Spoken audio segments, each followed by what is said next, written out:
कभी सोचा है कि विकास की असली कीमत क्या होती है? उत्तराखंड में एक बहुत बड़ी झील है, टिहरी झील। ये हमारे देश की ताकत का प्रतीक है, पर इसकी शांत सतह के नीचे न जाने कितने बलिदानों की कहानियां दफन हैं। तो आज हम इन्हीं कहानियों को थोड़ा और समझेंगे और ये सवाल पूछेंगे कि जब पूरे देश को फायदा होता है तो उसकी कीमत आखिर चुकाता कौन है? ये एक लाइन इस पूरी स्थिति को आप कह सकते हैं समेट देती है। देखिए, ये सिर्फ एक बांध का बनना नहीं था। ये एक ऐसी घटना थी जिसने एक पूरे के पूरे इलाके का नक्शा और हजारों लोगों की जिंदगी हमेशा हमेशा के लिए बदल दी। चलिए समझते हैं कि इसका असल में मतलब क्या था। तो हमारा पहला भाग है एक झील, दो जिले। कैसे सिर्फ एक जलाशय ने टिहरी और उत्तराकाशी में लोगों की जिंदगी को एक नया मोड़ दे दिया। अब आते हैं दूसरे भाग पर, बदला हुआ भूगोल। मतलब एक ऐसा परिदृश्य जो पानी में डूब गया, और उसकी मानवीय और सांस्कृतिक कीमत क्या थी। जरा एक पल के लिए सोचिए। एक सुबह कोई उठे और उसे पता चले कि उसका घर, जहां शायद उसकी कई पीढ़ियों ने अपनी पूरी जिंदगी गुजारी है, वो जल्द ही पानी के नीचे चला जाएगा। सैकड़ों गांव के लोगों के लिए ये कोई कल्पना नहीं थी, ये एक कड़वी हकीकत थी। पूरे के पूरे समुदाय, बाजार, जीने के तौर तरीके, सब कुछ उस बढ़ते हुए पानी में समा गए। तो होता क्या है कि जब एक गांव डूबता है ना, तो सिर्फ ईंट और पत्थर नहीं डूबते। डूब जाते हैं वो लोकगीत जो त्योहारों पर गाए जाते थे, वो पुराने मंदिर जहां प्रार्थनाएं होती थीं, और वो कहानियां जो दादा दादी, नाना नानी सुनाया करते थे।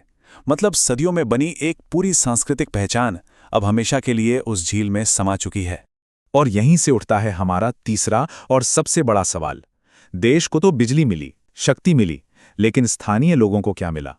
यही तो वो सबसे जरूरी सवाल है।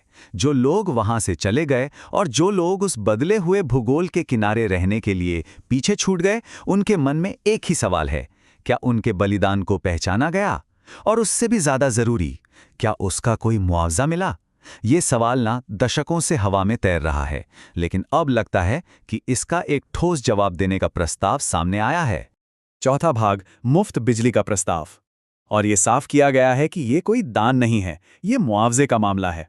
तो प्रस्ताव क्या है? बहुत ही सीधा और साफ कि जो प्रभावित जिले हैं, यानी टिहरी और उत्तरकाशी, वहां के हर परिवार को घरेलू इस्तेमाल के लिए हर महीने 200 से 250 यूनिट बिजली मुफ्त दी जाए। ये एक ठोस और मापने लायक मुआवजा है। लेकिन हम सब जानते हैं, जैसे ही मुफ्त शब्द आता है ना, रेवड़ी कल्चर या फ्रीबीज पर बहस छिड़ जाती है। तो सवाल यह है कि क्या ये प्रस्ताव भी उसी श्रेणी में आता है?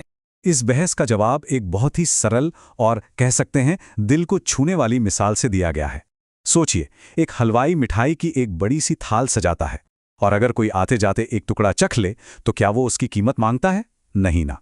ठीक उसी तरह जब टिहरी झील से पैदा हुई बिजली से पूरा देश रोशन हो रहा है, तो वहां के स्थानीय लोगों को उसका एक छोटा सा हिस्सा दे देना कोई घाटे का सौदा तो है नहीं। ये उनका हक है, कोई भीख नहीं। और अब आते हैं आखिरी हिस्से पर, एक अपील और एक विचार, यानी इस प्रस्ताव को असल राजनीतिक कार्रवाई में कैसे बदला जाए। अब सारी जिम्मेदारी आ जाती है इन जिलों के चुने हुए जनप्रतिनिधियों पर। टिहरी के 6 और उत्तरकाशी के 3 विधायकों से एक सीधी अपील की गई है कि वो इस मामले को सरकार के सामने पुरजोर तरीके से रखें। ये एक तरह का आह्वान है कि वे उन लोगों के लिए खड़े हों जिनका प्रतिनिधित्व करने के लिए उन्हें चुना गया है। और तर्क भी बहुत साफ है। इस प्रस्ताव को मान लेने से सरकार को कोई बहुत बड़ा आर्थिक नुकसान नहीं होने वाला है। देश को जो फायदा हुआ है उसके सामने स्थानीय लोगों को दिया जाने वाला ये मुआवजा बहुत मामूली है, लेकिन हाँ, उनके लिए ये सम्मान और न्याय का एक बहुत बड़ा प्रतीक जरूर होगा। टिहरी की कहानी कोई अनोखी कहानी नहीं है। दुनिया भर में तरक्की के नाम पर ऐसी कुर्बानियां दी जाती हैं। ये हमें एक बहुत जरूरी सवाल के साथ छोड़ जाती है। जब हम अपने भविष्य का निर्माण करते हैं, तो हम उसे किसके अतीत की नींव पर बना रहे हैं? इस पर सोचिएगा जरूर।